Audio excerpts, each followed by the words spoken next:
በስመ አብ ወወልድ ወመንፈስ ቅዱስ አሐዱ አምላክ አሜን።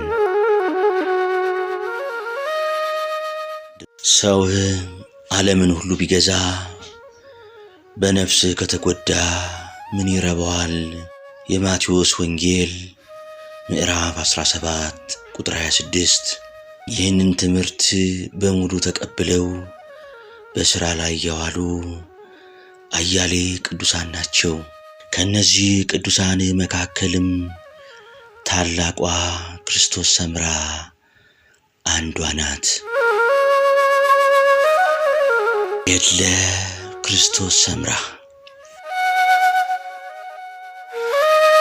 አንድ አምላክ በሚሆኑ በአብ በወልድ በመንፈስ ቅዱስ ስም አምነንና ጸንተን ንጉሠ ሰማይ ወምድር ኢየሱስ ክርስቶስ በአማላጅነቷ ይቅርታን የምታሰጥ ለመሆኗ ቃል ኪዳን የገባላትን የክርስቶስ ሰምራን ገድል እንናገራለን። የእናታችን የክርስቶስ ሰምራ የትውልድ አገሯ ሸዋ ቡልጋ ላይ ስሙ ቅዱስ ሕግ የተባለ ቦታ ነው። የአባቷ ስም ደረሳኒ፣ የእናቷ ስም እሌኒ ይባላል። እኒህም ቅዱሳን ሰዎች ደጋጎች፣ እግዚአብሔርን የሚፈሩ፣ በሃይማኖት የጸኑ፣ በበጎ ምግባር የከበሩ ነበሩ። ይህችንም ከእግዚአብሔር የተመረጠችና የተመሰገነች ልጅ ከወለዱ በኋላ በክብርና በሥርዓት አሳድገው የእግዚአብሔርን ሕግጋትና ትእዛዝ እያስጠኑ ብሉይ ከሐዲስ አስተማሯት። ከዚያም የመሳፍንት የመኳንንት ልጅ ናትና ለኢየሱስ ሞዓ ልጅ ሰምረ ጊዮርጊስ ለሚባል ሰው አጋቧት። እርሷም 10 ወንዶች 2 ሴቶች ልጆች ወለደች። እኒያንም ልጆች በክብር በሥርዓት አሳድጋ አስተማረቻቸው። በዘመኑ አፄ ገብረ መስቀል የሚባል ደግ ንጉሥ ነበረና ደግነቷን አይቶ ዝናዋን ሰምቶ አትርሽኝ ብሎ 2072 አገልጋይ ላከላት። እርሷም ይህማ ከንቱ ውዳሴ ሊሆንብኝ አይደለምን? መጽሐፍ ቢሆን ይነበብበት ይጸለይበት፣ ገንዘብ ቢሆን ይመጸወት ነበር ብላ ወደ እግዚአብሔር አመለከተች። በዚህችም ሰዓት ፊቱ እንደ ፀሐይ ያበራ ቅዱስ ሚካኤል መጥቶ የተወደድሽ ክርስቶስ ሰምራ ሆይ እንዴት ነሽ? እግዚአብሔር በቸርነቱ የሰጠሽን ምግብ እንቺ ተመገቢ ብሎ ቅዱሳት በሚሆኑ እጆቹ ሰጣት። እርሷም ተቀብላ ፈጣሪዋን አመስግና ተመግባለች። ከተመገበችም በኋላ መንፈስ ቅዱስ በሰውነቷ መላባት አደረባት። ከዚህም የተነሳ ብዙ ዘመን እህል ሳትበላ ውሃ ሳትጠጣ ቆየች።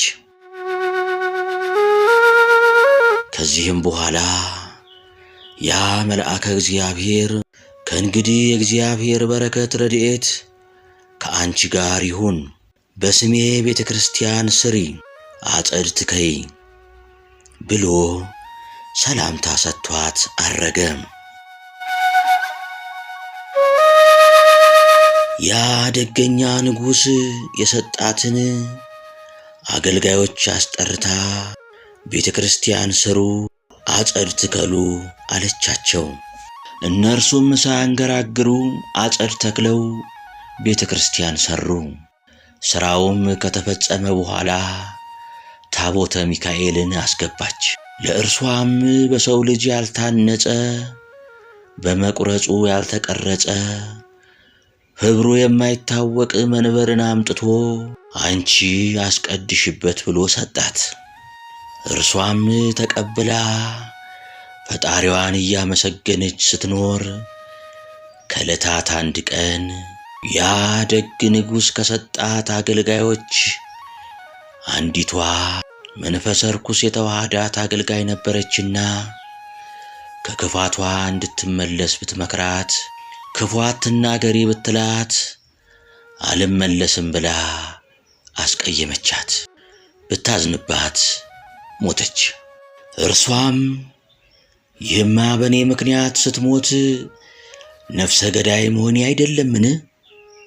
ፈጣሪ የቸርነትህን ሥራ ስራልኝ ብላ ብታዝን ብታለቅስ ያቺ ሙታ የነበረች አገልጋይ ተነስታለች።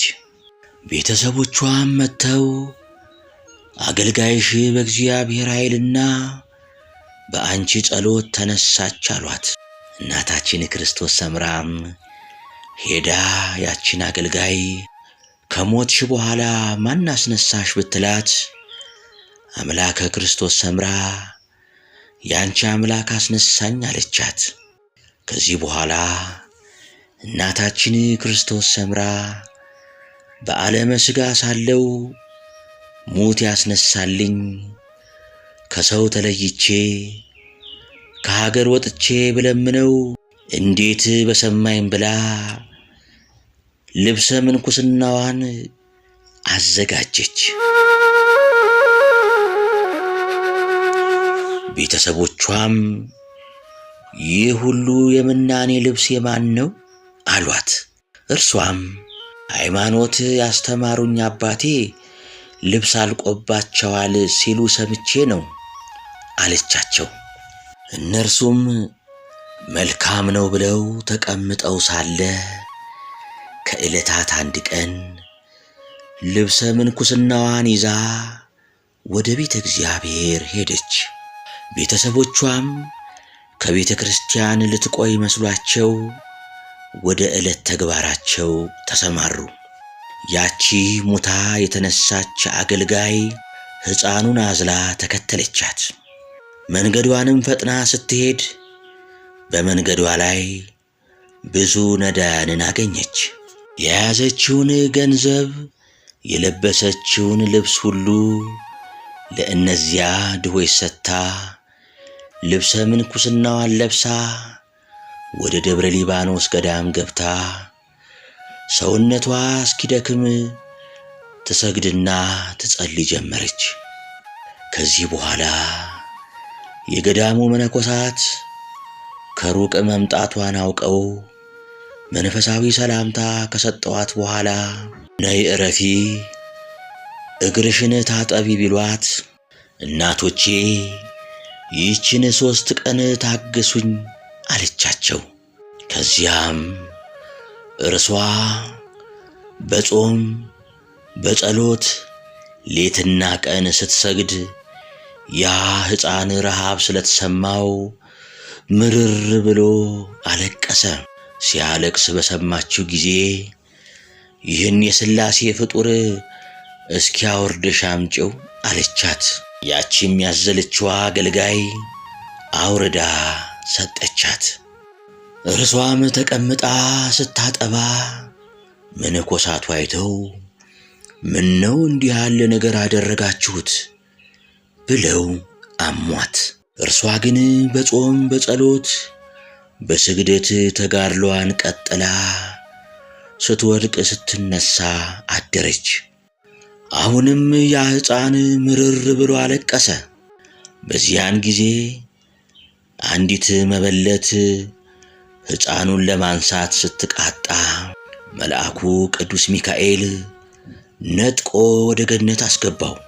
ተመልሶ ወደ እርሷ መጥቶ ቅድስት ክርስቶስ ሰምራ ሆይ እንዴት ነሽ? ልጅሽ ከደጅ ወድቆ የቀረ አይምሰልሽ። ከገነት ተቀምጦ ከሕፃናት ጋር ዳግማዊ ቂርቆስ ተብሎ የሕፃናት አለቃ ሆኖ ተቀምጦልሻል አላት። ይህንን ተናግሮ በኮከብ ተመስሎ ወደ በጌ ምድር ወሰዳት። እርሷም ከባህር ገብታ እንደተተከለ ምሰሶ ሆና ሰውነቷ ተበሳስቶ አሳ መመላለሻ እስኪያደርጋት ድረስ 12 ዓመት በባህር ውስጥ ቆመች።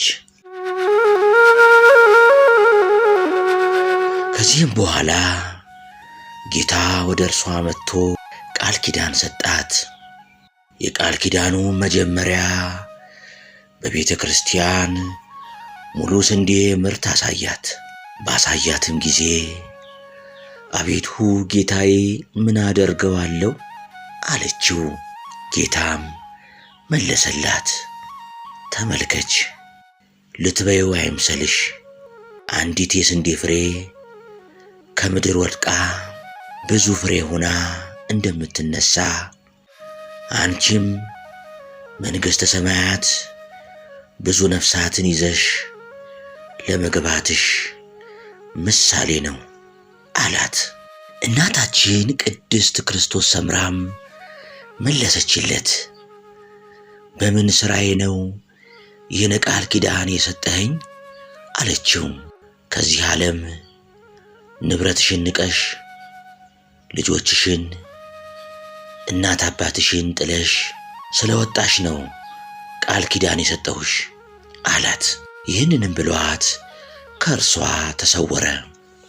እናታችን ክርስቶስ ሰምራም ብቻዋን እንደ ልማዷ እስከ 3 ቀን ድረስ በባህር ውስጥ ቆማ ስለ ዓለሙ ሁሉ ኃጢአት እያዘነች እያለቀሰች ቀረች።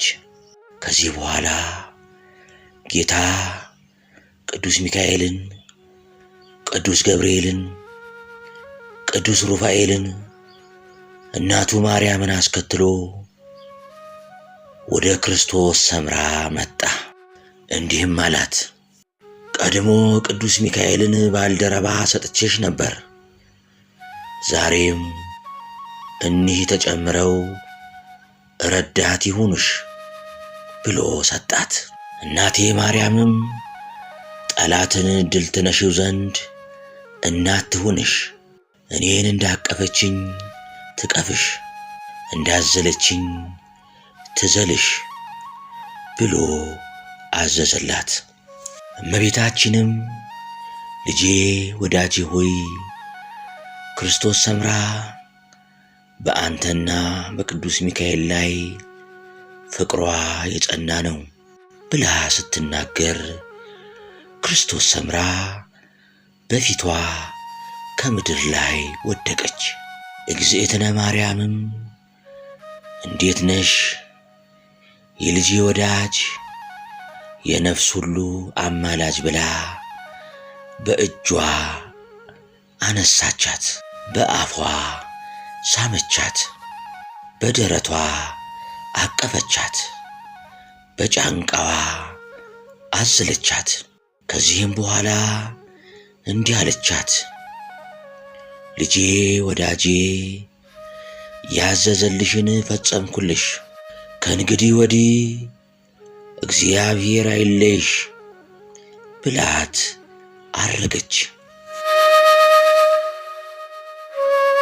በዚያን ጊዜ ዓለም ሁሉ ድርቅ፣ ችግር፣ ረሃብ ሆኖ 3 ዓመት ሕዝቡ በየመንገዱ ወድቆ አሞራ ሲጫወትበት አይታ አዘነች።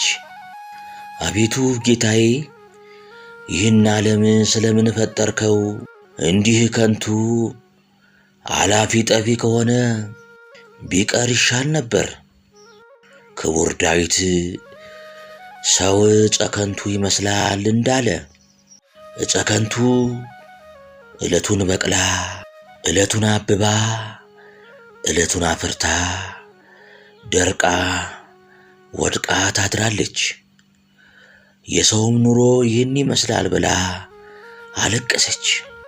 ከዚህ በኋላ ጌታ ወዳጄ ክርስቶስ ሰምራ ሆይ አዳም ከነ ልጆቹ ከሚሠራው ኃጢአት እኔ በዕለተ ዓርብ ከተቀበልኩት 13ቱ ሕማማተ መስቀል ይህንን በልብሽ ብትመዝኚው ወደ ማንኛው ያደላ ይመስልሻል ቢላት መልስ ለመስጠት ተሳናት።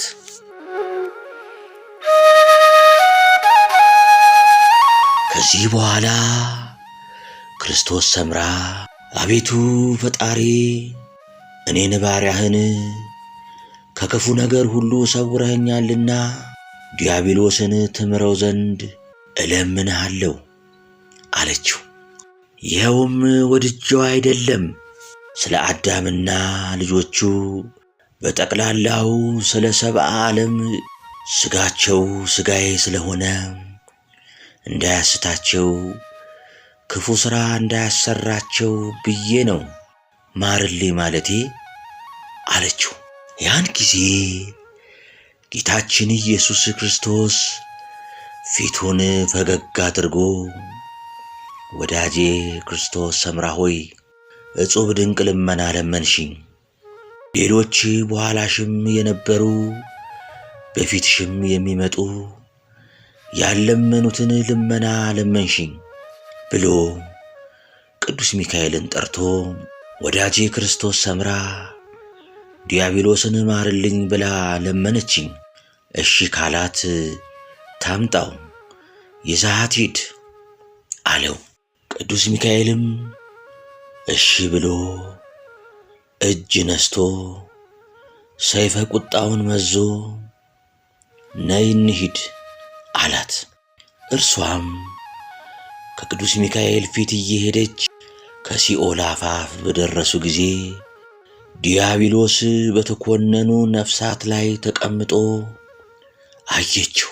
ቅዱስ ሚካኤልም በይ ጥሪው እሺ ብሎ ምሕረት ከወደደ አላት።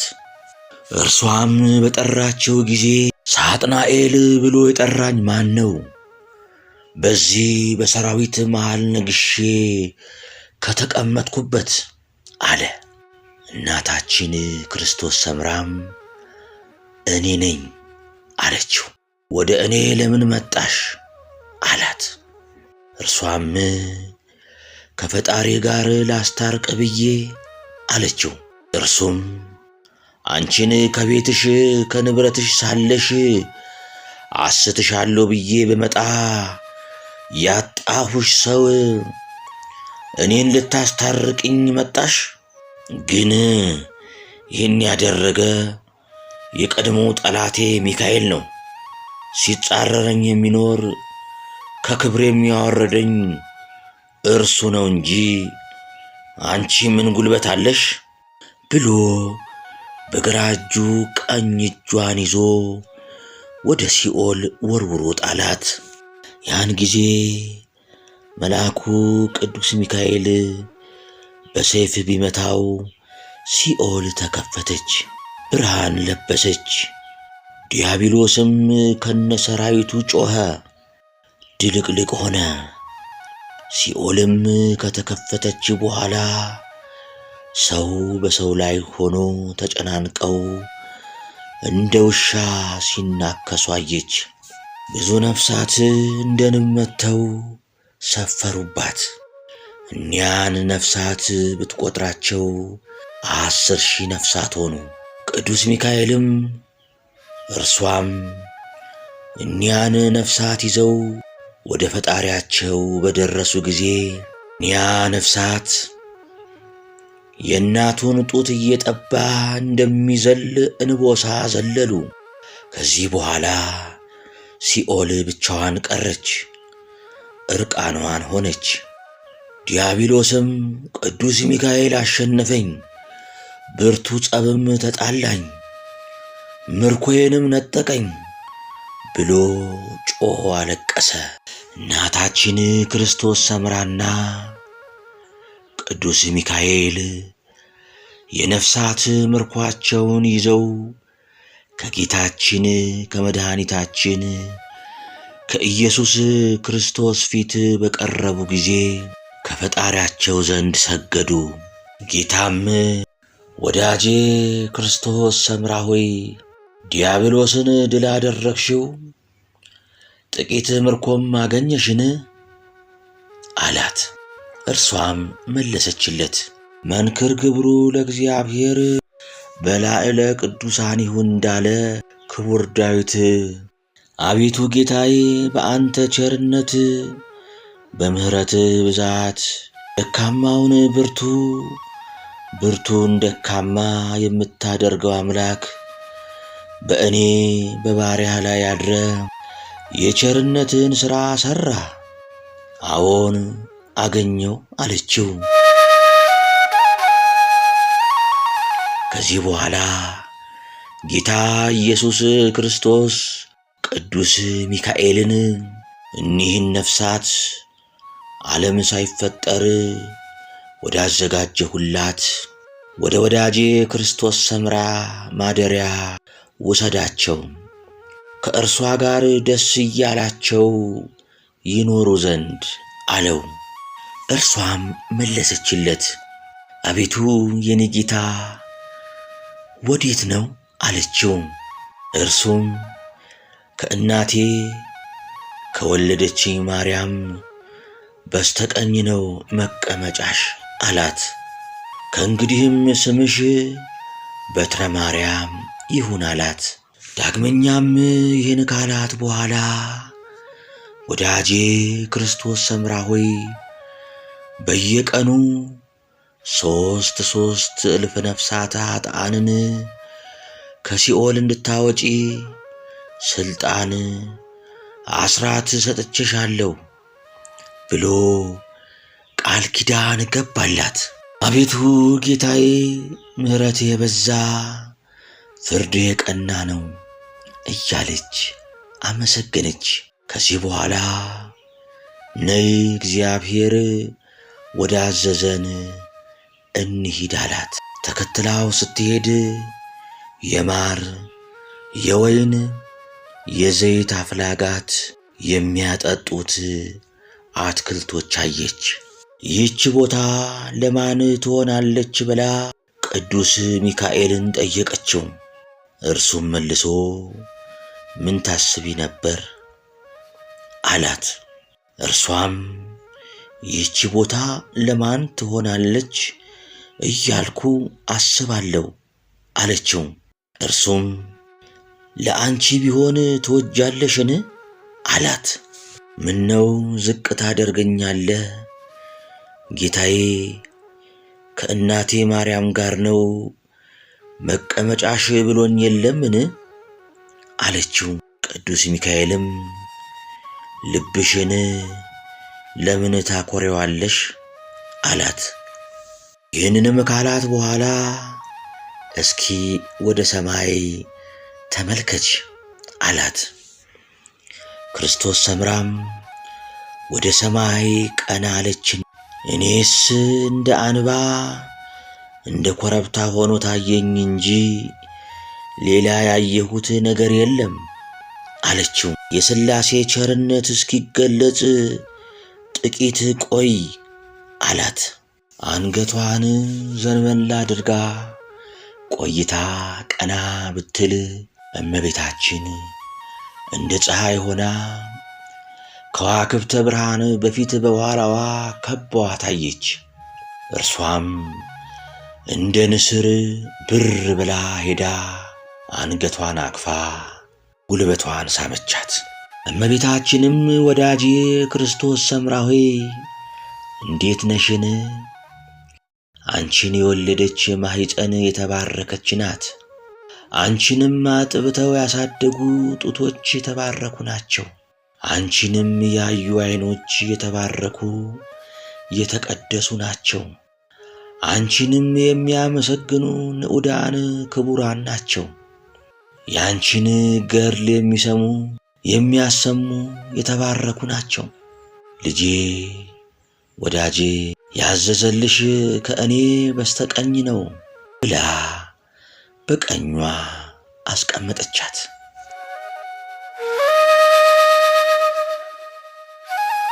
ከዚህ በኋላ ወደ ፈጣሪዋ ተመለሰች። ጌታዋ ፈጣሪዋም አንቺን ያመሰገኑ ስምሽን የሚወዱ የሚጠሩ ዝክርሽን ያዘከሩ በዓልሽን ያከበሩ እስከ 12 ትውልድ እምርልሻለሁ አላት። በዚህ ጊዜ ቅዱስ ሚካኤልን ጠርቶ ወስደህ ከስጋዋ አዋህዳት አለው። ቅዱስ ሚካኤልም ወስዶ ከስጋዋ ሊያዋህዳት ሲል ስጋዋ ሸቶ ገምቶ ብታየው ስለ ፈጣሪ ብለ ስለ እግዚአብሔር ብለ ከዚህ ከሸተተና ከገማ ስጋ አታግባኝ አለችው። ቅዱስ ሚካኤልም የጌታዬን ፈቃድ ሳልፈጽም ለመቅረት እንደምን ይቻለኛል ብሎ ሰይፍ ከሰገባው ተመዞ እንደሚከተት እርሷንም እንዲሁ ከስጋዋ አዋሃዳት። ያን ጊዜ ገምቶ ሸቶ የነበረውን ስጋ አንድነት አድርጎ ቢያዋህዳት ነፍሷን ስጋዋን አንድ ሆኖ ሕያዊት ነፍስ ለምልማ እንደነበረች ጸናች።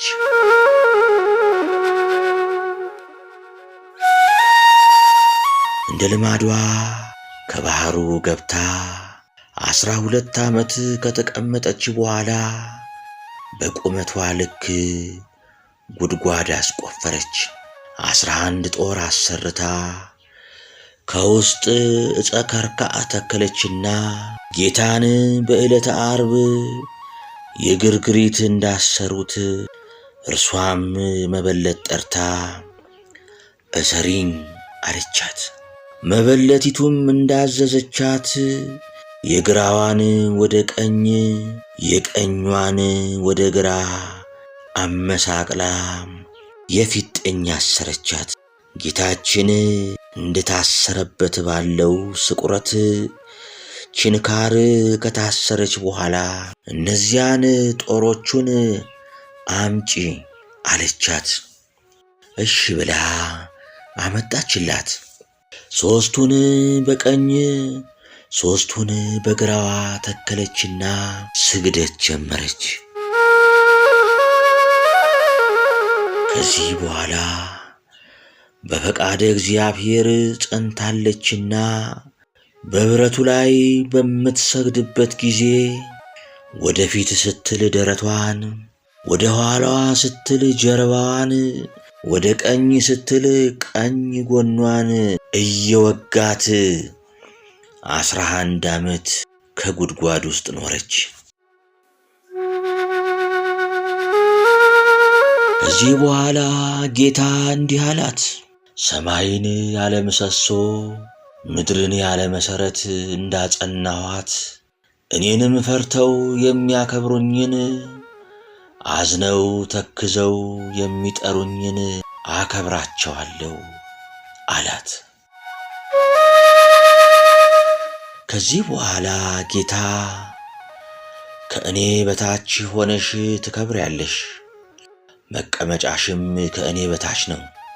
የማዕረግ ስምሽ እንደ እናቴ እንደ ማርያም ሰዓሊተ ምሕረት አቁራሪተ መዓት ነው አላት። ይህንንም ካላት በኋላ ከጻድቃን ከሰማዕታት ከደናግላን ከቅዱሳን ከነ እንጦንስ ከ36ቱ ቅዱሳን አንስት ክብርሽ ትክክል ይሁን አላት። ይህንንም ሰምተው መላእክት እጹብ ድንቅ ብለው አመሰገኑ።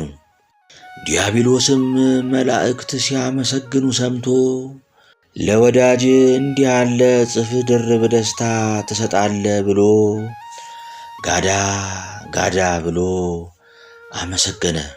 ጋዳ ጋዳ ማለት የሥላሴ ቸርነት እጹብ ድንቅ ነው ማለት ነው። ከዚያም ጌታ ኢየሱስ ክርስቶስ ዕረፍትሽ ደርሷልና ከጉድጓድ ወጥተሽ ከባህር ቆመሽ ለምኝኝ ብሎ ከእርሷ ተሰወረ።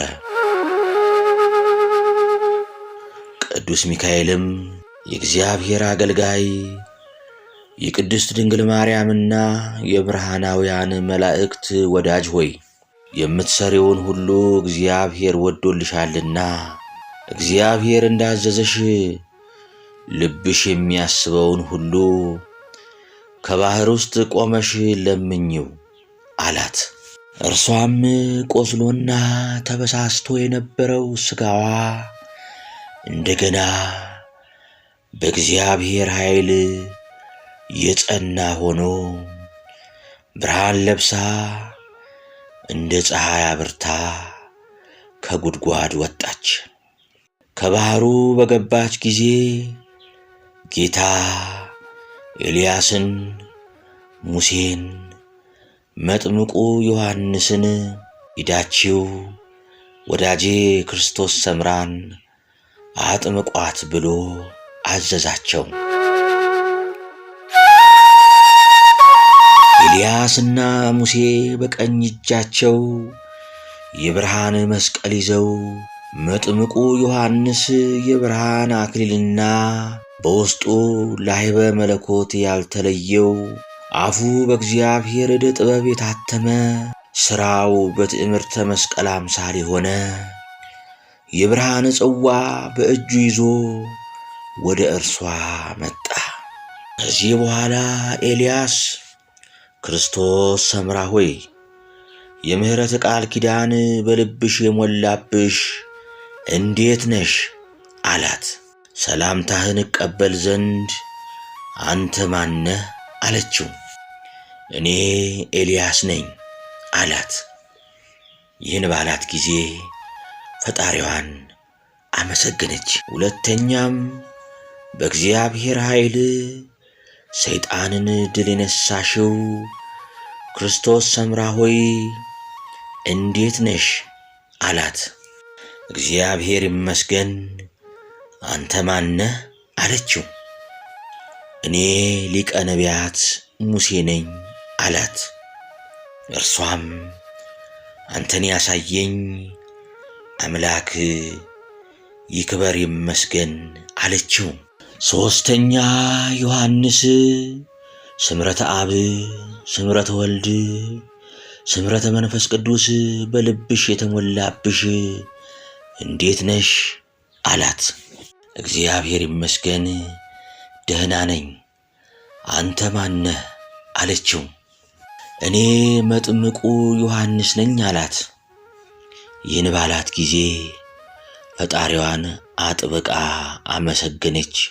ከዚህ በኋላ ስብሐት ለአብ፣ ስብሐት ለወልድ፣ ስብሐት ለመንፈስ ቅዱስ እያሉ ኤልያስ በቀኝ ሙሴ በግራ መጥምቁ ዮሐንስ በፊት በኋላዋ እየዞሩ እኛ ሰይጣንን እንደካድነው አንቺም ካጂው አሏትና በአብ በወልድ በመንፈስ ቅዱስ ስም ወደ ባህር ገብተሽ ተጠመቂ፣ እግዚአብሔር እንዳዘዘን ልናጠምቅሽ መተናልና አሏት። ይህን ባሏት ጊዜ ወደ ባህሩ ገባች። ያን ጊዜ በዮሐንስ እጅ የነበረው የብርሃን ጽዋ በገዛ እጁ ተከፈተ።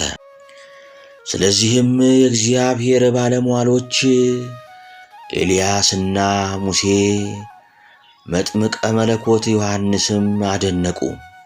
እርሷም ይህን መለኮታዊ ጥምቀት በአምሳለ ትዕምርተ መስቀል በፈሰሰ ጊዜ ሰውነቷ በብርሃን ተሞላ። የተጠመቀችበትም ባህርም እስከ 3 ቀን ድረስ እያበራ ቆየ። በዚህም ጊዜ የእግዚአብሔር የጥበቡን ስፋት የቸርነቱን ብዛት እንዲሁም በቅዱሳን ነቢያት አድሮ ያደረገላትን ቸርነት አይታ አደነቀች፣ አመሰገነችም። ከዚህ በኋላ ዮሐንስ እንዲህ አላት፣ ይህ ክብር፣ ይህ ጸጋ፣ ይህ ሹመት፣ ይህ ግርማ ሞገስ የተጠመቅሽው በዕለተ ዓርብ ከጌታ ቀኝ ጎን የወጣ ማየገቦ ሌሎች ቅዱሳን አልተጠመቁበትም አላት። እርሷም መለሰችለት፣ ምነው እንኳን ቅዱሳን ክርስቲያን ሁሉ የሚጠመቁበት ማየገቦ አይደለምን? እኔስ በተወለድኩ በ80 ቀኔ ተጠምቄ የለምን? አለችው። ይህስ እውነትሽን ነው ብለው አጥምቀዋት ተሰወሩ። እርሷም በበዓቷ ቀረች። ከዚህ በኋላ ጌታዋን በእውቀት ባለ ዕውቀት በስህተት በድፍረት የሚያስቀይምን ሁሉ ማርልኝ አለችው። ጌታም ወዳጄ ክርስቶስ ሰምራ ሆይ አማልጅን፣ አትርሽን ያሉሽን ሁሉ እምርልሻለሁ። ነገር ግን አባይ ጠንቋይ አልምርም። ቀድሞ ለእናቴ ለማርያም በድንግልናዋ በቅድስናዋ አባይ ጠንቋይ እንዳልምር ምያለው ብሎ ተሰወረ።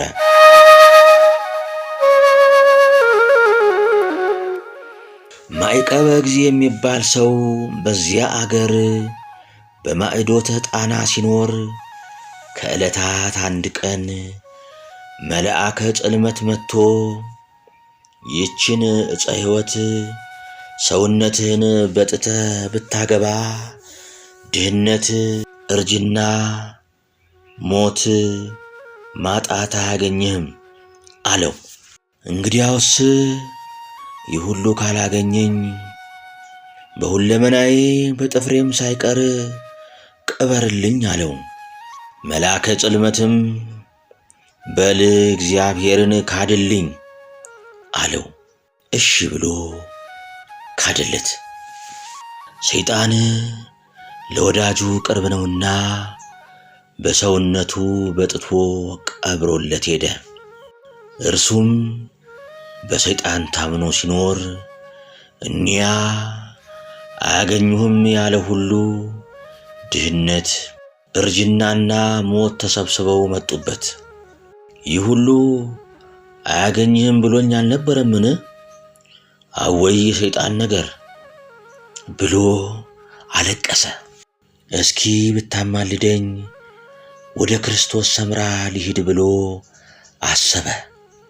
ጸጋ እግዚአብሔር ያልተለያት መንፈስ ቅዱስ ያደረባት ናትና ገና ሳይመጣ በጸጋ አውቃ አዘነችለት።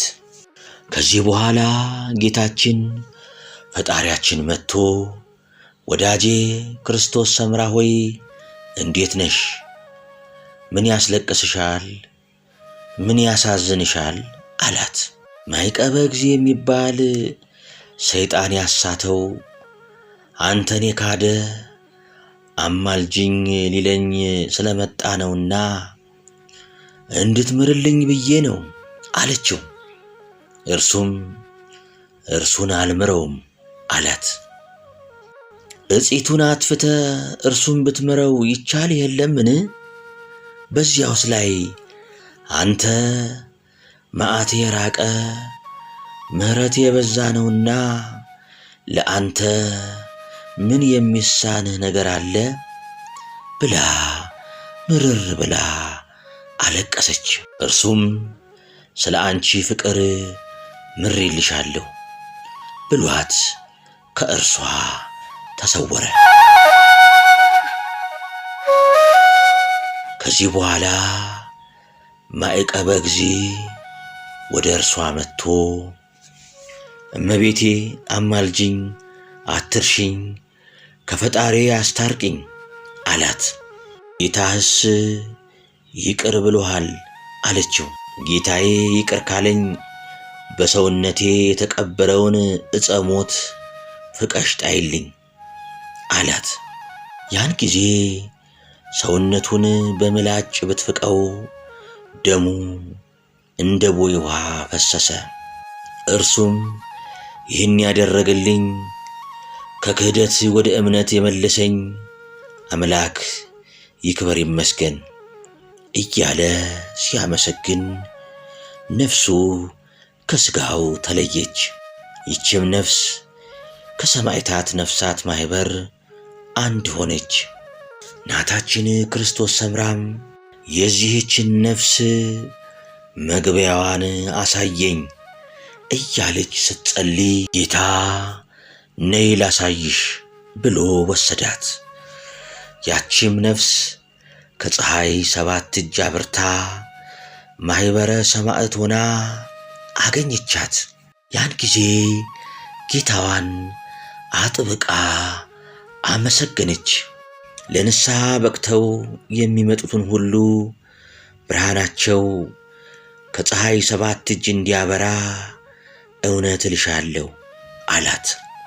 ወዲያውም መንግሥተ ሰማያትን ውረሽ ግርማዬን ልበሽ ባላት ጊዜ ሰማይና ምድር ተነዋወጹ።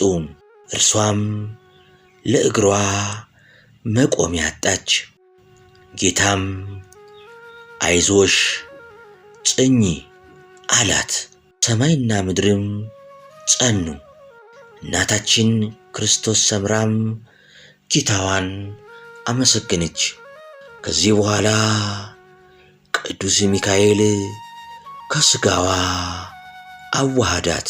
በነሐሴ 24 ቀን ክብርሽም በዓልሽም ይሁን አላት።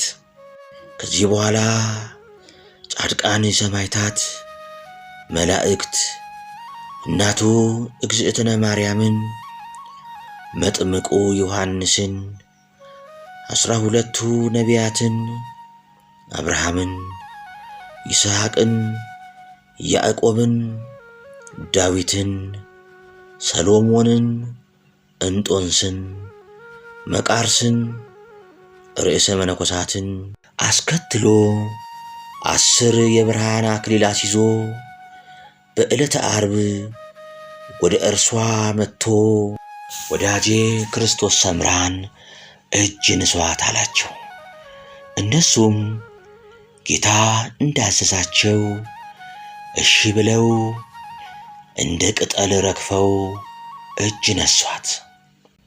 እርሷም የጌታዬ ባለሟሎች ቅዱሳን ክቡራን እንዴት ናችሁ ብላ እጅ ነሳቻቸው።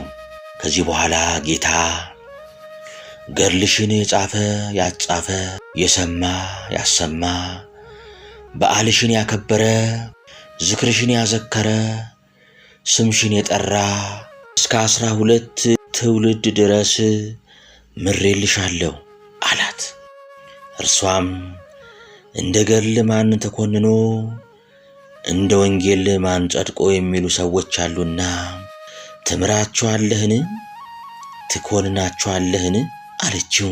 እርሱም እንደ ወንጌል ማን ጸድቆ እንደ ገድል ማን ተኮንኖ ብለው የሚጠራጠሩ ክፍላቸው ከአርዮስ ከሰባሌዎስ ጋር ነው አላት።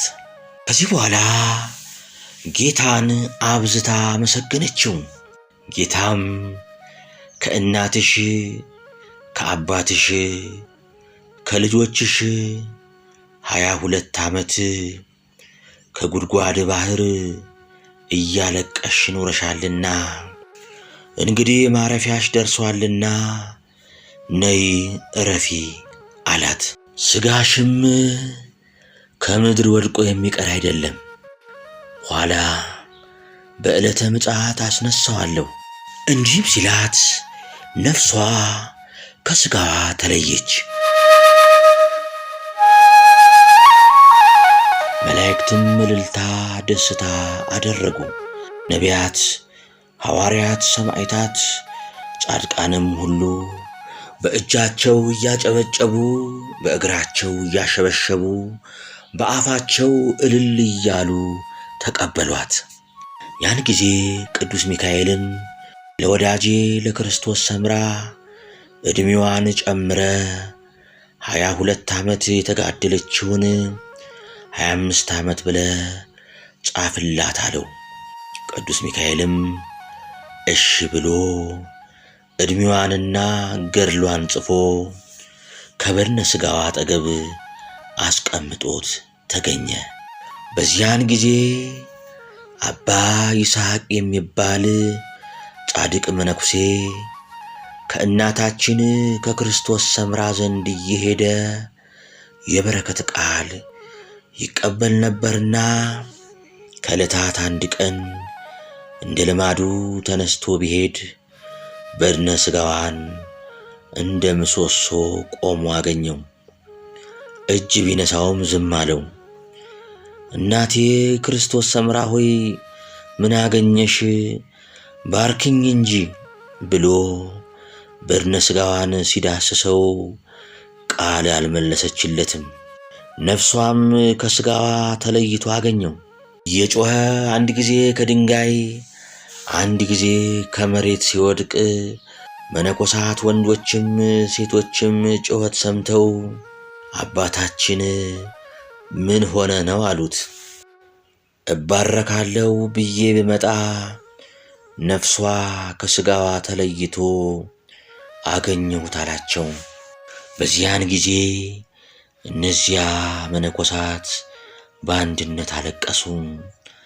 አባታችን አባ ይስሐቅም በአንገቷ ላይ ያለውን መጽሐፍ አውጥቶ ቢያየው ከተወለደችበት ቀን ጀምሮ እስካረፈችበት ቀን ድረስ በእግዚአብሔር ትእዛዝ በቅዱስ ሚካኤል ጸሐፊነት የተጻፈ መጽሐፍ ተገኘ።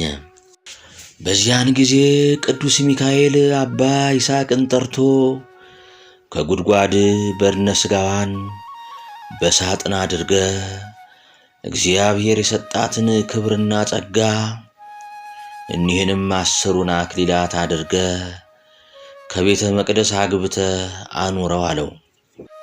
እርሱም እንዳዘዘው አደረገ። የክርስቶስ ሰምራ ገድል ከረጅሙ ባጭሩ በዚሁ ተፈጸመ። እናታችን ክርስቶስ ሰምራ ሆይ እኛ ወገኖችሽን ከፈጣሪያችን ታማልጅን ዘንድ በቅዱስ ጸሎትሽ እንማጸናለን። የቅድስት ክርስቶስ ሰምራ በረከትና ረድኤት በሁላችን ላይ ይደር፣ አሜን።